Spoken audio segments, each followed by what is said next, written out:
The best decks tier list post the August 31st ban list. Big dog, I already know what you were thinking. You were waiting on me to drop a tier list. I ain't dropped one in so long. I know I had y'all boys like, tier list! And today we are going to be talking about the aftermath on the August 31st ban list and talking about in a broader structure what would be the best decks we could be playing. Now, in yesterday's video, I rounded up what I think is going to be the top 5. In this video, we're going to be talking about your favorite deck. And of course, if we missed it, go ahead and let me know down below in the comment section, and I will try my best to get your strategy in the next tier list. Let's go ahead and jump on in. All right, big dog, and if you want to see more amazing content, you already know what to do. Make sure you subscribe to the channel, but also one thing that I've noticed is that you gotta make sure that that notification is on. We upload almost every single day, so you should be checking out with your boy. The criteria for this tier list is going to be incredibly simple. I have 5 different categories here, going from the strength of the deck, from best deck all the way down to probably shouldn't play it because you coping. And we're going to be ranking these strategies based on their strength post the August 31st ban list. Now, like I said yesterday, I did make a video detailing what are the best decks in the game. I'm going to talk over them really quick. Snake Eyes did lose a lot, but it's still a ridiculously strong 1-card combo deck. Yugioh, I would say, is the strongest deck in the game. It has access to generic monsters, as well as pliability to play around cards like Nibiru. Whitewood's Runic was already doing decently strong, and with 0 hits, this deck can be really good at building its own advantage while dwindling down the opponent and using powerful synchro monsters like Xing to go for huge amounts of damage,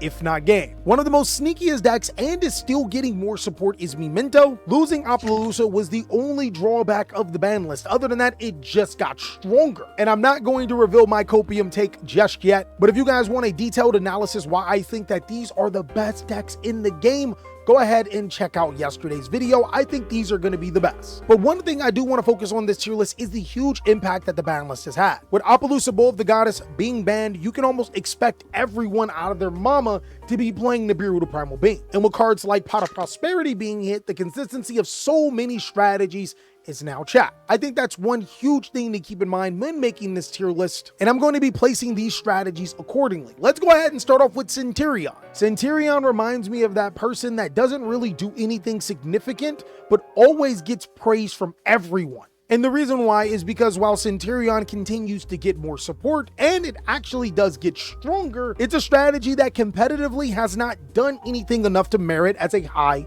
tier Yu-Gi-Oh deck. Now with Hot Red Dragon Archfiend Calamity banned, it did technically get weaker, but in actuality, since the format is about mid-ranging and this deck is a really good mid-range deck, I still think it's one of those strategies that can compete. And maybe I'm just one of those people that is giving Centurion more credit than it should get, because a lot of the other strategies we're gonna put in this can compete range have actually proven themselves. But I genuinely think now that the format has slowed down a little bit more, allowing Centurion to be able to go second a little better, and the deck is one of the strategies that can play around powerful cards like Nibiru, it may be a strategy that is primed to be one of the better ones. Next is Runic Stun, the strategy that if you played, I guaranteed you did not have any friends. Watch, I bet you it's always that one person in the chat. I got friends. My girlfriend plays Yu-Gi-Oh with me. 2D characters never counted. I think that Runic Stun will be in ironically takes a good pilot. I'm not saying that it takes a good pilot to actually play Runic Stun. I'm saying that there's going to be a huge shift in philosophy this format. I don't think it will be tier 0. Typically, stun decks can only thrive when there is one way of playing Yu-Gi-Oh and it's built to counter that way. But as we go through this tier list, you'll start to realize that there's going to be a myriad of ways to be able to play Yu-Gi-Oh, something that stun can struggle with. And basically what I'm saying is that while playing stun may not take a good pilot, building and preparing stun may take a good pilot. But you're not good if you're playing stun, right? Next is Branded. Lost Branded Fusion. There's always that one hit on the ban list that makes you scratch your head, and them hitting Branded Fusion, limiting it to 1, as opposed to just banning Gimmick Puppet or Albion, is one of the biggest head scratcher moves. I mean, they got rid of Calamity. They were like on the right track. One thing that I noticed when Branded Fusion went to 1 in Master Duel was that the deck did disappear for a little while, but then dedicated players brewed their own way to make this deck come back and be really powerful. I think a similar arc is necessary for Brandon. Brandon was already an incredibly skill-intensive deck outside of the Puppet Lock, and losing resources while other strategies are getting stronger and have been power creeping you out anyway is one of those things we have to look at when it comes to Brandon. I think overall the deck will be fine, but it's going to take a little bit of fine-tuning to be able to get it back into competition,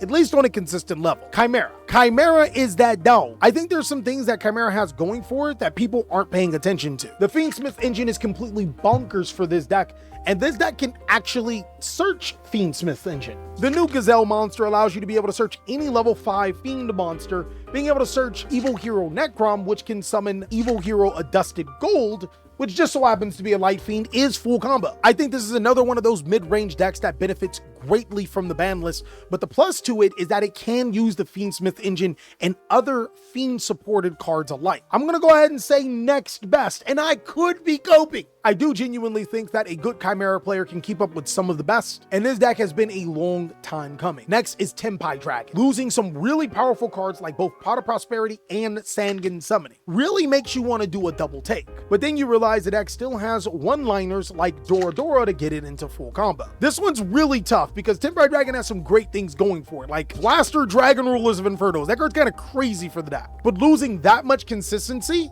oh, we can't say that it's one of the best decks available.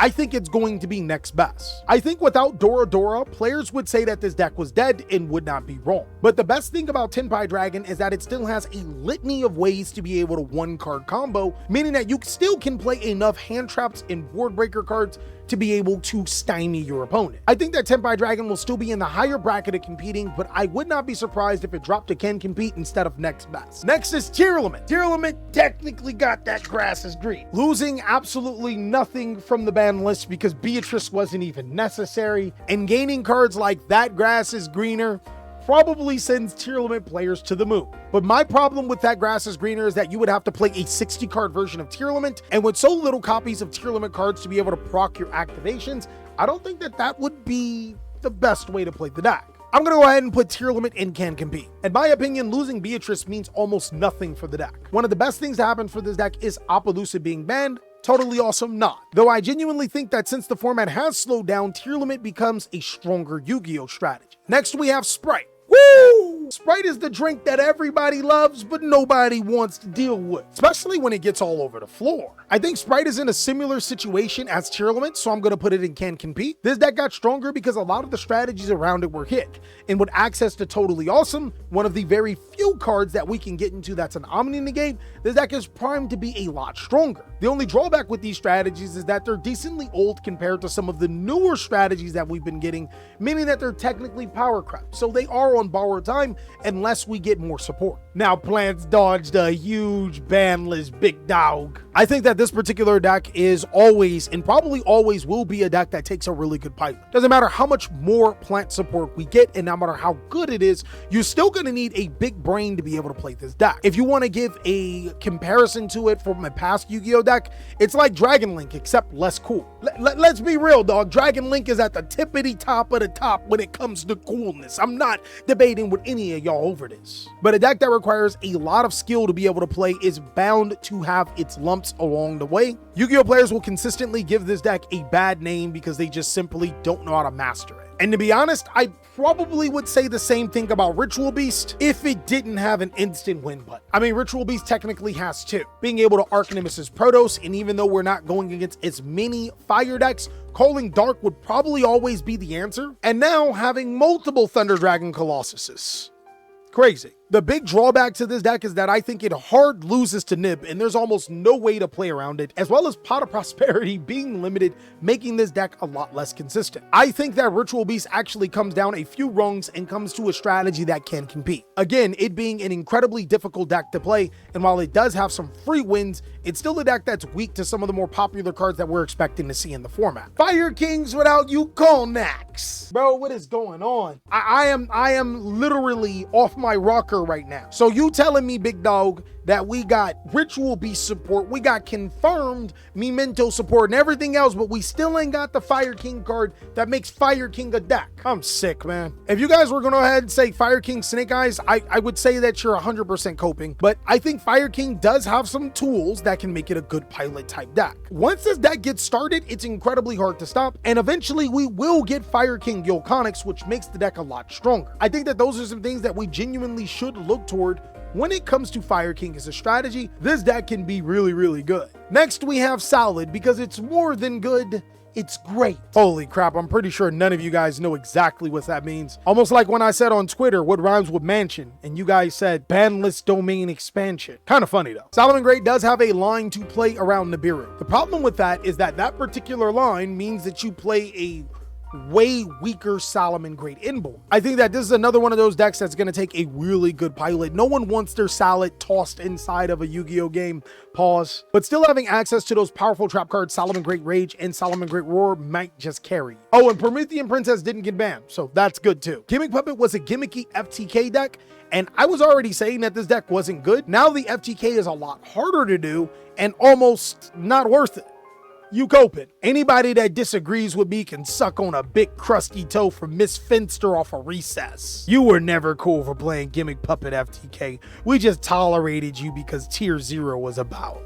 One of the biggest problems with Magical Musketeer was losing Prod of Prosperity. It hurts. It messes with the math because a lot of times you needed that Prod of Prosperity not only to search your board breakers, but also to trigger your Magical Musketeers. And now that you lost 2 copies of a card that triggers your Magical Musketools, it does get a lot harder. Especially seeing that that card got you into the cards you needed. This one's really, really tough because Magical Musketeer still plays Fiendsmith, but I'm going to go ahead and put it as a strategy that can compete. Again, I think that that Prosperity, being able to search engine and non-engine, is going to hurt the most, especially since Magical Musketeers didn't need their extra deck. So that's going to be the thing that I genuinely consider when ranking this deck, though I don't think it's bad. Lunalights, guys. Getting Lunalight Tiger to 2 may be a victory for some players. Unfortunately, making this deck a competitively viable Yu-Gi-Oh strategy, I think you cope it. The unfortunate thing is that 2020 Yu-Gi-Oh is calling you. Another unfortunate thing is that a lot of these other strategies can do what this deck does, except better. I don't think that losing Pot of Prosperity is a huge blow to Fleur-de-Lis, especially when you have